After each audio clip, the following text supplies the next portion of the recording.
ya. Orang kaya biasanya istri cantik kan? Coba lihat di public figure yang kayaknya sih gantengan saya gitu kan.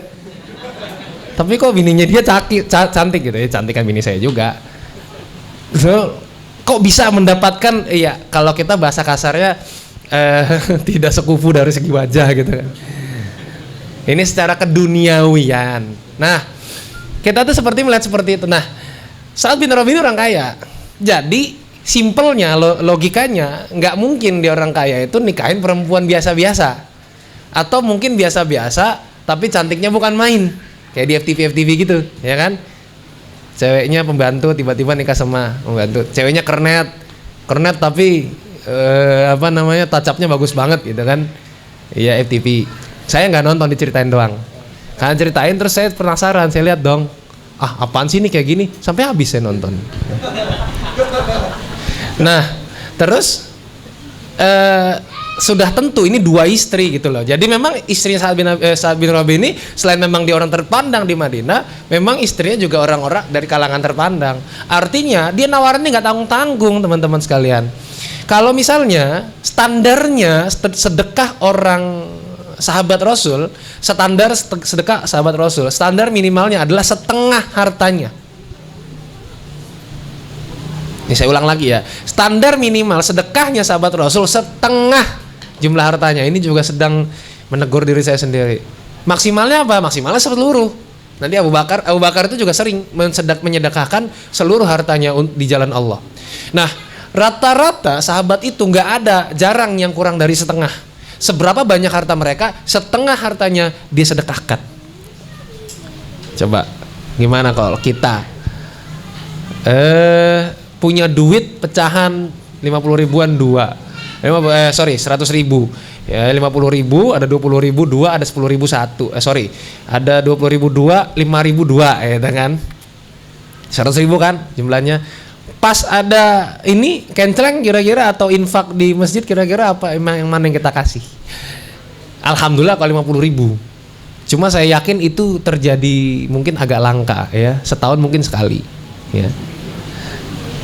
Alhamdulillah masih infak ya, daripada nggak sama sekali. Tapi coba deh kita tuh mandang deh diri kita. Kadang-kadang kita tuh minta banyak tapi kita nggak bisa ngasih banyak gitu loh. Kita minta sama Allah banyak, tapi apa yang kita lakukan buat Allah tuh sedikit, ya kan? Padahal Allah tuh kalau ngasih tuh nggak tanggung-tanggung. Coba, napas beli di sini, nggak ada kan napas beli di sini? Saya yakin kalau napas beli udah pada mati duluan. Mendingan mati aja deh daripada beli napas, ya kan? Air apa kita di sini susah dapat air, gampang dapat air. Itu ya, walaupun ada beberapa sumur kekeringan sekarang alhamdulillah sudah mulai hujan. Gak ada air hujan itu bayar. Coba bayangkan kalau kalian suruh bayar untuk main hujan-hujanan. Waduh, ya Allah saya mau main hujan-hujanan ya Allah, bayar ya. Perintiknya 2.000. Waduh, pusing-pusing kan kepala. Nah, jangan bayar pakai apa gak tahu. Jadi kita tuh kadang-kadang seperti itu. Nah, jadi Sa'ad bin Rabi ini langsung menunjukkan gitu loh kepada kita bagaimana keluhuran seorang saudara atau seorang sahabat gitu ya kepada sahabat yang lain. Arti kata kalau misalnya kita diminta sama teman itu kadang-kadang nyebelin ya, nyebahi banget. Pokoknya terus misalnya dia tiba-tiba kita lagi makan enak-enak terus teman kita bilang, aduh nggak mau dompet nih gitu. Kita tuh udah pikirannya ini udah pasti nih pengeretan gitu kan. Atau misalnya kita yang sepik-sepik gitu, sepik-sepik apa sih basa-basi ya, misalnya lagi makan, selesai makan terus kita sok-sok megang dompet, udah ini aja gitu.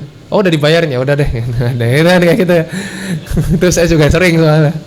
Nah jadi kita tuh sering seperti itu, padahal standarnya sahabat ini diajarkan kepada kita. Ingat loh, zamannya sahabat itu nggak kayak zaman kita. Zaman kita sekarang bahasa kasar kita nggak ada duit kita masih bisa hidup kok ya, selama masih punya kuota. Ini nggak punya duit, nggak punya kuota lagi. Di zaman itu kan nggak, itulah. Jadi apa-apa tuh kan harus ketemu sama tetangga, sama teman-teman gitu kan. Akhirnya kemudian apa yang dilakukan oleh Abdurrahman bin Auf seperti yang teman-teman sudah pernah dengar ya, nggak usah semuanya itu, nggak usah ya.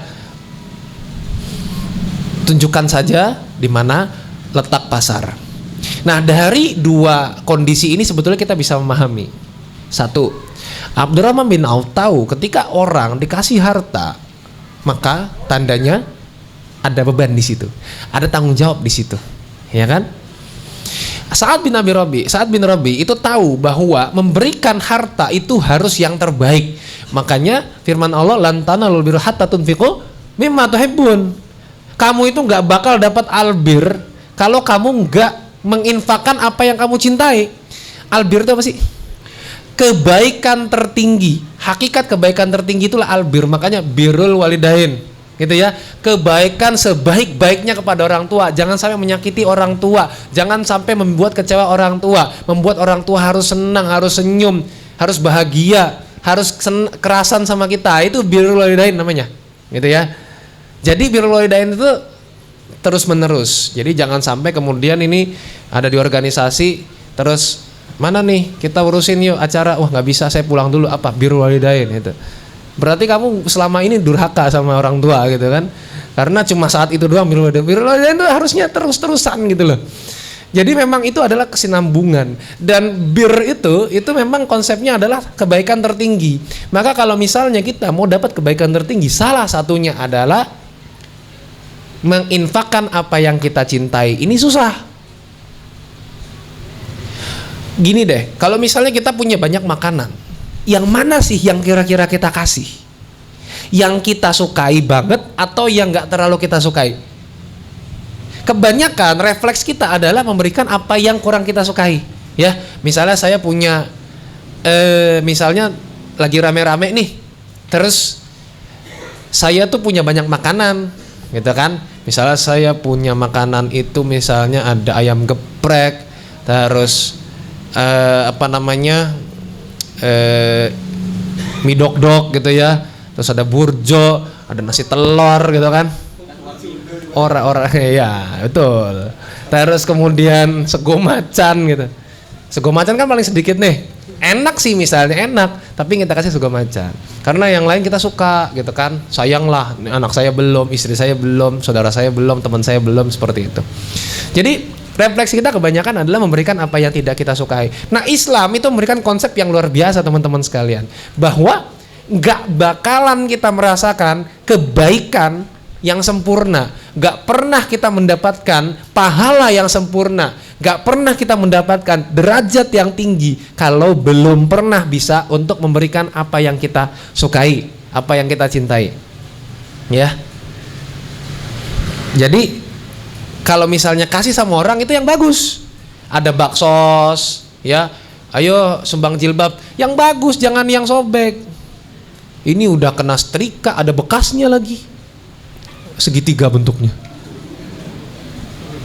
Terus, iya kasih itu yang bagus gitu loh, jangan yang udah belel-belel, jangan yang bekas keileran, ya kan, ilernya iler temen lagi, jijik banget gitu. Jadi kasih itu yang paling bagus. Nah, kalau bisa ada baksos itu, beli yang baru, yang bagus, yang kamu sukai, beli, kasih.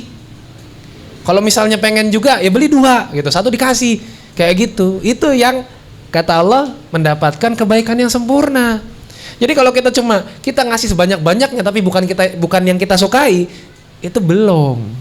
Ya, misalnya ngasih mobil, kita nggak suka sama mobil itu.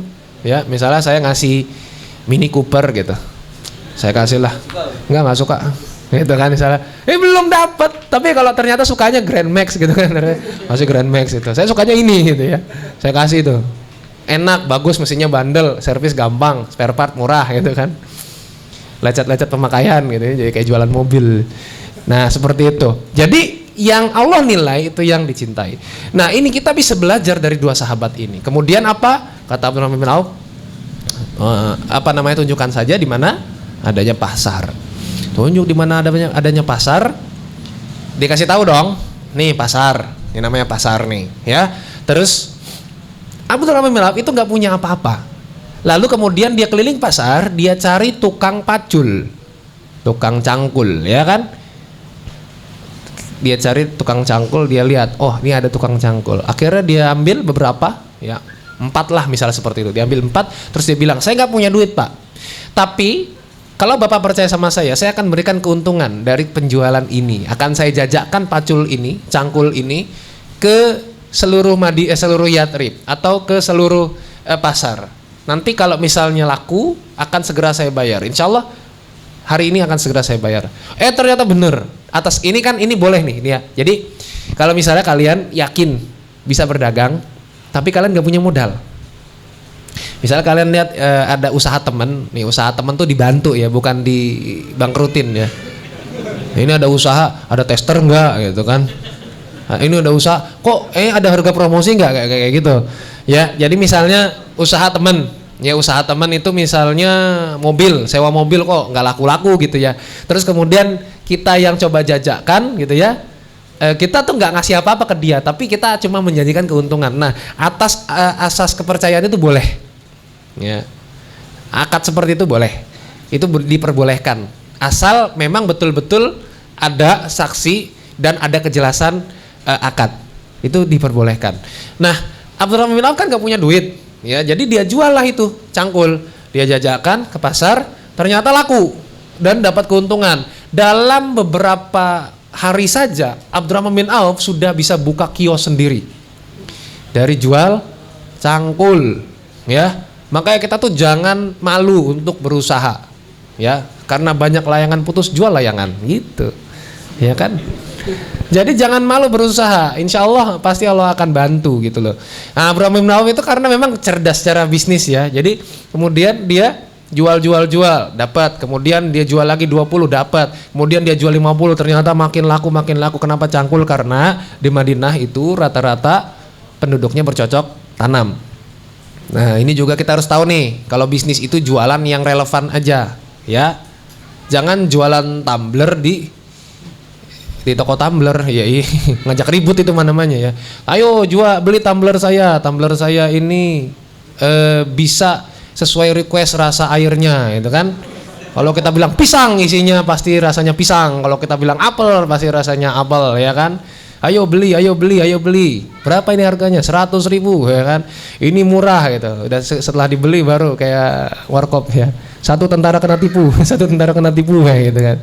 Jadi jualan itu harus relevan. Iya, lawas ya. Jualan itu harus relevan gitu, sesuai dengan kondisi atau keadaan setempat. Dan tidak boleh memonopoli. Artinya ini kan Abdurrahman bin Auf ini kan membantu jualan yang kurang laku ini untuk kemudian menjadi lebih laris. Dalam waktu beberapa hari saja sudah punya kios sendiri dia di pasar itu. Ya, akhirnya punya kios sendiri, punya jualan sendiri ya. Tidak dijelaskan jualannya apa. Cuma yang jelas setelah dia semakin kaya, semakin berduit gitu ya. Lalu Abdurrahman bin Auf melihat di sebelah pasar itu, yang tempat dia jualan itu, sebelah pasarnya ada tanah kosong. Tanah yang kurang terawat, dan itu memang tidak ada yang tertarik. Abdurrahman bin Auf itu otaknya bisnis, dia langsung tahu gitu ya. Seperti Utsman yang dulu edisi pertama pernah saya jelaskan.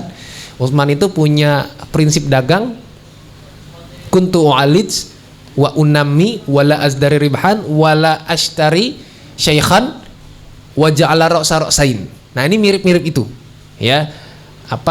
Utsman itu, saya terjun langsung dalam bisnis saya. Jadi saya tahu keadaan kondisi bisnis saya. Kemudian wa unami, dan saya kembangkan. Bisnis itu nggak boleh tetap di situ, harus berkembang. Saya kembangkan, misalnya tadi punya cangkul tapi nggak punya kios, terus harus punya kios, tapi punya kios lagi, dan seterusnya, punya cabang dan seterusnya. Kemudian walas dari ribahan, saya tidak pernah meremehkan keuntungan nih bisnis. Saya tidak pernah meremehkan keuntungan. Artinya Utsman bin Affan itu kalau jualan, kalau untung dia syukuri. Misal saya jual HP. Ini HP ini misalnya harga 3 juta. Kemudian saya jual 3,5 juta. Pada nggak maunya berapa? 3.100.000 deh. Ya udah nggak apa-apa deh gitu. Utsman tuh seperti itu. Dia tuh tidak pernah melewatkan segala kesempatan dalam berbisnis, dalam berjualan. Kemudian wala ashtari syaikhan, saya tidak pernah memperjualbelikan yang tua.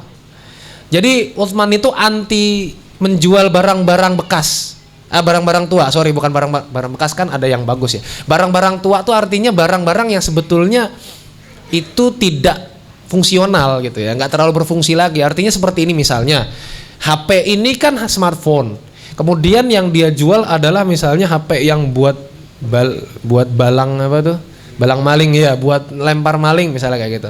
Ini tidak terlalu fungsional, tidak terlalu berfungsi gitu kan. Ini nggak mau Utsman bin Affan itu. Lalu waja'ala rosain. Utsman itu senengnya kalau punya aset, punya harta, itu dipotong kemudian baru dijual lagi. Jadi misalnya dia punya tanah 1000 hektar, maka dia akan lakukan, dia nggak bakal jual tanah itu 1000 hektar. Ini misal doang ya. Misalnya punya tanah 1000 hektar, dia tidak akan pernah menjual tanah 1000 hektar blek gitu. Dia akan potong itu 500 ya, dan dia jual lebih mahal. Jadi misalnya seperti ini, kalau 1000 hektar dijualnya 1 miliar misalnya seperti itu ya, 1000 hektar dijual 1 miliar, maka dia akan potong dulu 500 hektar dan akan dia jual masing-masingnya 750 juta. Kan kalau misalnya 1000 hektar 1 miliar ya udah 1 miliar. Kan kalau dipotong kan harusnya 500 ya kan? Tapi dia pinter, dia potong jadi 500 hektar, kemudian dia jual 750. Hasilnya berapa kalau terjual semua? 1,5 M. Nah jadi seperti itu caranya Utsman berdagang. Begitu juga Abdurrahman bin Auf. Cuma nasibnya bagusan Abdurrahman memang ya. Jadi Abdurrahman bin Auf ini apa ya ibaratnya duit itu buat ngelap keringet bisa gitu ya. Jadi sampai ada satu riwayat yang mengatakan bahwa Abdurrahman bin Auf itu punya beberapa peti emas di dalam rumahnya. Ini pas sudah kaya nih ya. Pas sudah kaya itu beberapa peti emas, dan ketika dibuka emasnya itu lengket. Emasnya lengket saking lamanya disimpan di peti. Karena kebanyakan. Setiap untung 1 peti. Ternyata besok untung lagi 1 peti. Jadi omset yang jutaan orang tidak menyadari itu dia udah lewat dari situ. Itu pemasukannya sehari itu 1 peti emas. Jadi saking banyaknya ya kan, jadi masuk gudang, tumpuk. Akhirnya pas dibongkar lagi emas-emas yang dulu didapat itu lengket. Ngeri nggak itu ya? Emas lengket Pak. Ya, ngeri ya. Emas lengket, kita itu duit lengket aja senangnya bukan main gitu kan. Ini emas lengket. Sampai manggil tukang untuk melepaskan lengket-lengketnya itu. Jadi emasnya biar bisa dipakai lagi gitu ya, dipotong-potong. Dan tukangnya itu dikisahkan juga, tukangnya itu sampai tangannya lecet-lecet. Kenapa? Saking banyaknya. Ngeri ya. Jadi kalau misalnya dulu korun itu sampai diadab, ini luar biasa. Abdurrahman bin Auf ini dia saking solehnya begitu ya, punya harta segitu banyak itu nggak kerasa. Oke, saya lanjutkan. Ini ada tanah. Siapa pemiliknya? Ditemuin pemiliknya. Kamu pemilik tanah ini? Iya, saya pemilik tanah ini. Gimana kalau misalnya kita jadiin ladang bisnis? Gimana itu? Kita bikin pasar baru. Ya. Jadi dibikin pasar dipetak-petak, kemudian dibikin direkayasa supaya itu, bukan direkayasa sih, disetting supaya itu terlihat ramai begitu ya. Lalu kemudian pasar itu juga dibuat letaknya, posisinya itu juga menarik. Artinya tidak menjatuhkan pasar yang satu, tapi kemudian meramaikan 2 pasar. Ternyata setelah dibuat itu ya sepakat kita bikin, ya udah saya aja yang ngurus, kamu terima untungnya aja. Ternyata diurus sama Abdurrahman bin Auf. Ya, karena orang tahu Abdurrahman bin Auf dulu jualan cangkul, terus bisa bikin kios, orang jadi percaya. Ini jualan di sini bisa untung nih, bisa untung banyak nih. Ayo jualan. Akhirnya semua buka kios di dalam pasar itu dan rame, laris lagi. Berarti dalam hal ini Abdurrahman bin Auf punya saham dalam pasar itu.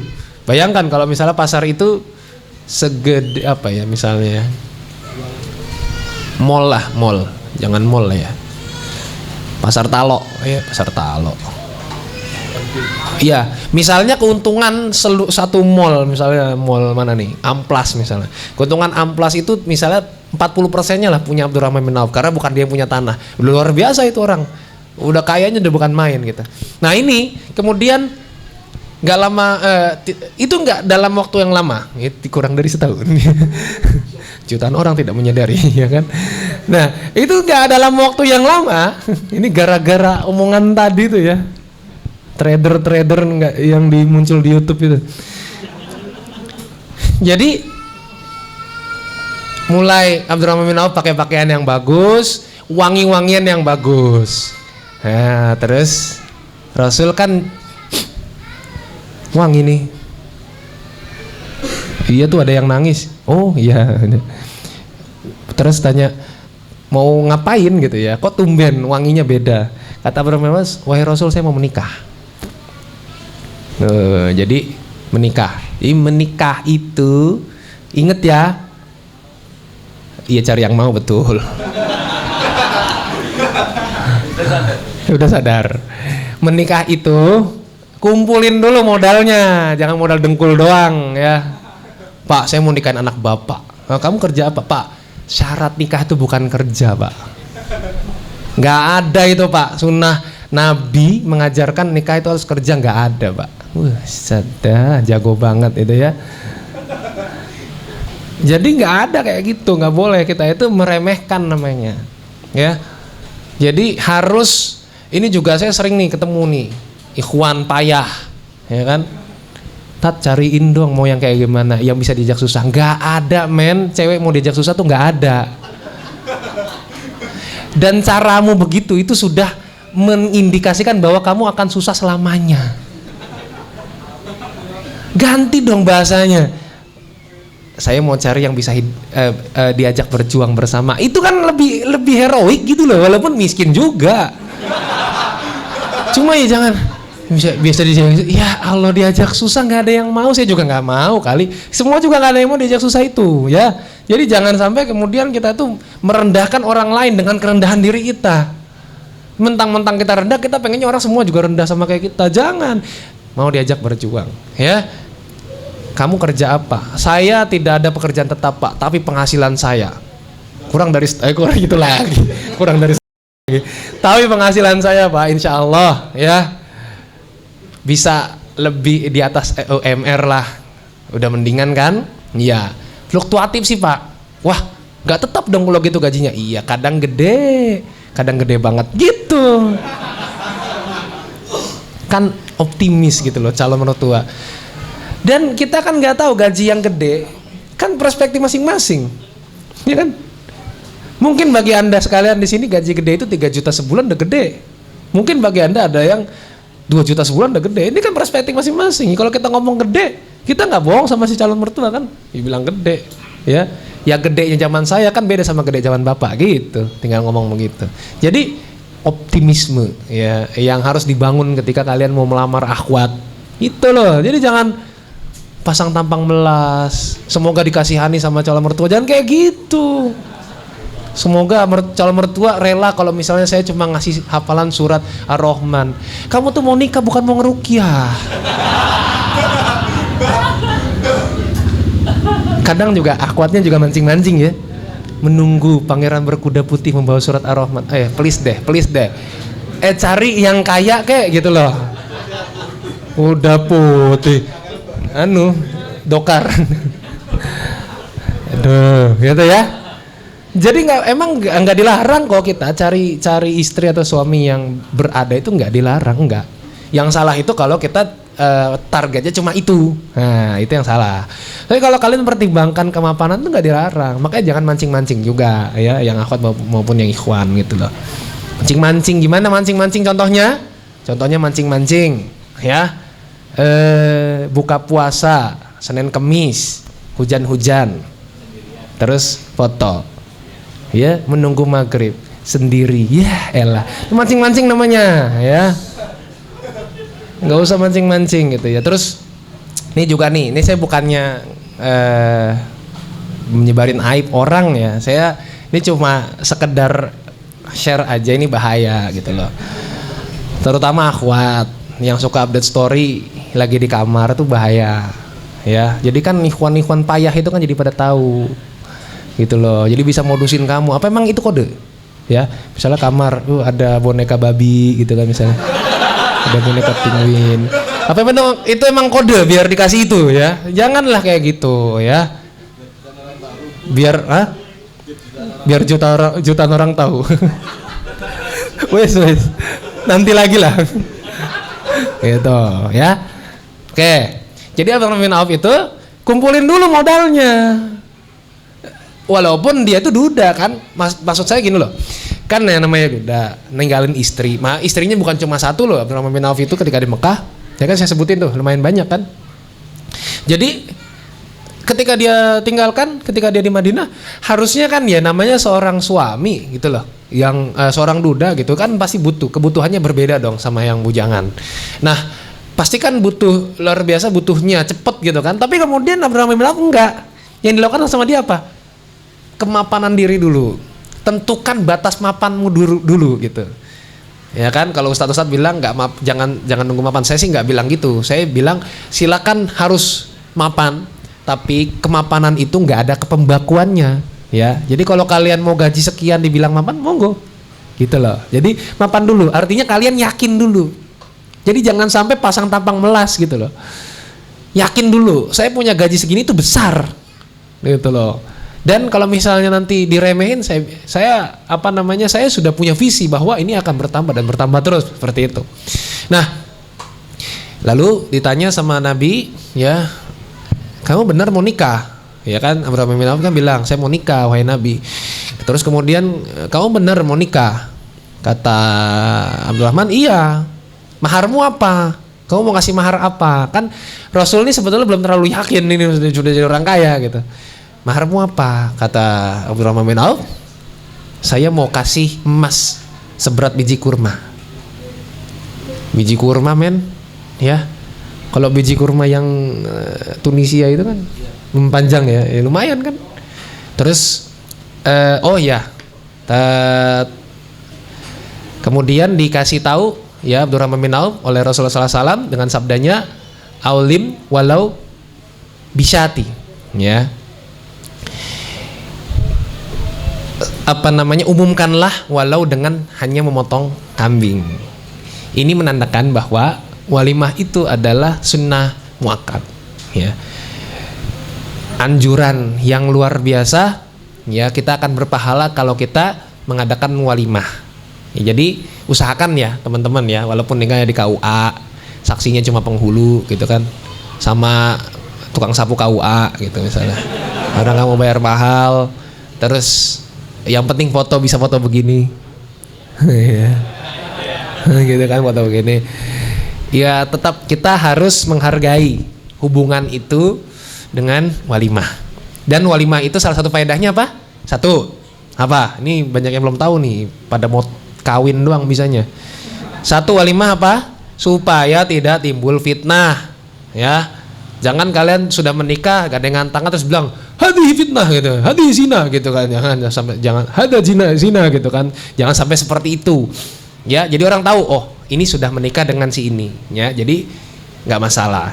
Terus jadi juga tahu, oh ini adalah keluarganya ini, gitu kan. Oh ini adalah mertuanya si Anu. Jadi mereka jadi mahram dan seterusnya. Lalu kemudian yang kedua, walimah itu apa sih? Esensinya walimah apa sih? Makan bukan foto-foto. Saya ulang ya, makan bukan foto-foto, apalagi ngajak pengantin bumerangan. Mana kemarin yang baru kawin pasti tahu dia rasanya. Diajak foto-foto terus. Foto lagi dong. Krik. Jelek ulang. Lihat jelek cuma dia doang ya kan. Jelek ulang. Bumerang gitu. Itu esensi walimah, makan. Jadi jangan belaga diet pas walimahan, ya. Terus kemudian kalau kalian puasa sunnah, batalkan. Karena walimah itu penjamuan makan. Esensinya makan. Jadi mungkin di antara kalian ada yang belum makan, nah disitulah seminggu belum makan, disitulah, ya. Ada pemburu walimah, mahasiswa Jogja nih biasanya nih, kan toko, ya kan, pemburu walimah, ya. Itu parah tuh orang-orang, nggak ngasih kado, cuma tanda tangan, dapat souvenir, makan lagi, semua dicicip, ya, nambah lagi, bungkus ini ketahuan. Jadi itu esensinya ya teman-teman ya. Saya cuma kasih tahu, pengantin itu berat loh, foto-foto sama ini sama teman-temannya, capek. Saya cuma ngasih tahu ya. Capek, apalagi yang pengantin yang biasanya adat dipaksa oleh adat tuh kalau orang-orang Bekasi itu tempat orang tua saya undangan walimatul urs kan toko dengan kan tiki, ya kan? Mulai jam 9.00 sampai selesai. Itu selesainya jam berapa itu? Itu bisa jam 12 malam. Adatnya begitu. Kan capek, ya kan? Ini datang lagi undangan. Nah, ini nih pengantin baru. Ya kan? Datang lagi undangan, foto lagi. Yang kasihan kadang-kadang mempelai pria, ya. Kalau mempelai wanita tuh teman-teman SMA, teman SD datang ini kumpul, duduk di pelaminan. Ini foto. Yang pria gini. Iya, kadang suruh motoin. Saya kalau melihat seperti itu kemungkaran yang harus dibasmi segera, ya.